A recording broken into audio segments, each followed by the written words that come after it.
আসসালামু আলাইকুম। আমি শাহরুল ইসলাম রিজু। আজকে একটি গুরুত্বপূর্ণ বিষয় নিয়ে আপনাদের সাথে আলোচনা করব। সেটা হচ্ছে full body checkup. Full body checkup বলতে কি বোঝায়?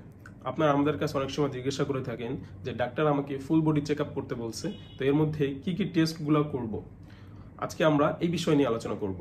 ফুল বডি চেকআপ বলতে বোঝায় যে কিছু টেস্টের মাধ্যমে আমাদের শরীরে কোনো অঙ্গে বা আমাদের রক্তে কোনো সমস্যা আছে কিনা এইসব সম্পর্কে আমরা জানতে পারি। তো ফুল বডি চেকআপের প্রথমেই রয়েছে কমপ্লিট ব্লাড কাউন্ট বা সিবিসি। এই কমপ্লিট ব্লাড কাউন্ট বা সিবিসির মাধ্যমে আমরা জানতে পারি যে আপনার শরীরে কতটুকু রক্ত রয়েছে, রক্তে কোনো ইনফেকশন আছে কিনা বা আপনার রক্তশূন্যতা আছে কিনা, এইসব সম্পর্কে আমরা কমপ্লিট ব্লাড কাউন্টের মাধ্যমে জানতে পারি। তারপর আমরা একটা বুকের এক্স রে করতে দিই। বুকের এক্স রের মাধ্যমে আমরা জানতে পারি যে আপনার ফুসফুস কেমন আছে, ফুসফুসের কোনো ইনফেকশন আছে কিনা, ফুসফুসের অন্য কোনো সমস্যা আছে কিনা, এসব সম্পর্কে আমরা বুকের এক্স রে মাধ্যমে জানতে পারি। তাছাড়াও বুকের এক্স রের মাধ্যমে আমরা হার্ট বড় হয়েছে কিনা বা হার্টের সাইজটা কেমন আছে এই সব সম্পর্কে আমরা জানতে পারি। তারপর আমরা একটা ইসিজি করতে দিই। ইসিজির মাধ্যমে আমরা হার্ট সম্পর্কে একটা সম্যক ধারণা পাই। তারপর আমরা একটা আলট্রাসোনোগ্রাফি অফ হোল অ্যাবডোমেন করতে দিই। আলট্রাসোনোগ্রাফি অফ হোল অ্যাবডোমেনের মাধ্যমে আমাদের পেটের মধ্যে যে অর্গানগুলো রয়েছে এই অর্গানগুলোর কোনো সমস্যা আছে কিনা, লিভার কেমন আছে, কিডনি কেমন আছে, প্যানক্রিয়াস কেমন আছে, তারপরে গল ব্লাডার কেমন আছে বা পিত্তথলি কেমন আছে, এই সব সম্পর্কে আমরা সম্যক একটা ধারণা পেতে পারি।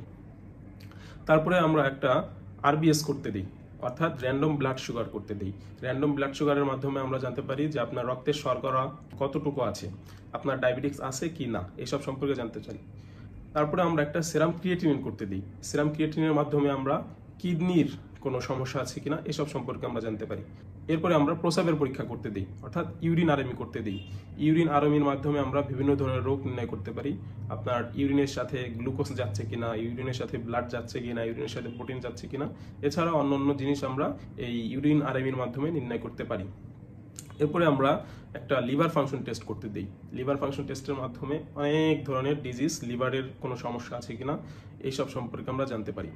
তারপর আমরা একটা লিপিড প্রোফাইল করতে দিই। লিপিড প্রোফাইলের মাধ্যমে আপনার রক্তে কতটুকু কোন ধরনের চর্বি রয়েছে বা কোলেস্ট্রল রয়েছে এইসব সম্পর্কে আমরা জানতে পারি।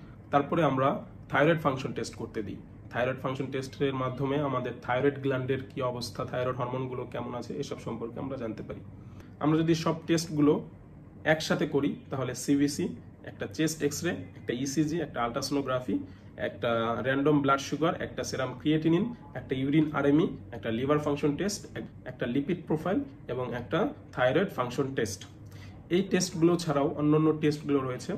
আপনি এই টেস্টগুলো করানোর আগে নিশ্চয়ই একজন ডাক্তারের সাথে পরামর্শ করে টেস্টগুলো করাবেন। আপনার শরীরের কন্ডিশন অবস্থা অনুযায়ী এই টেস্টগুলো ভ্যারি করবে। ধন্যবাদ।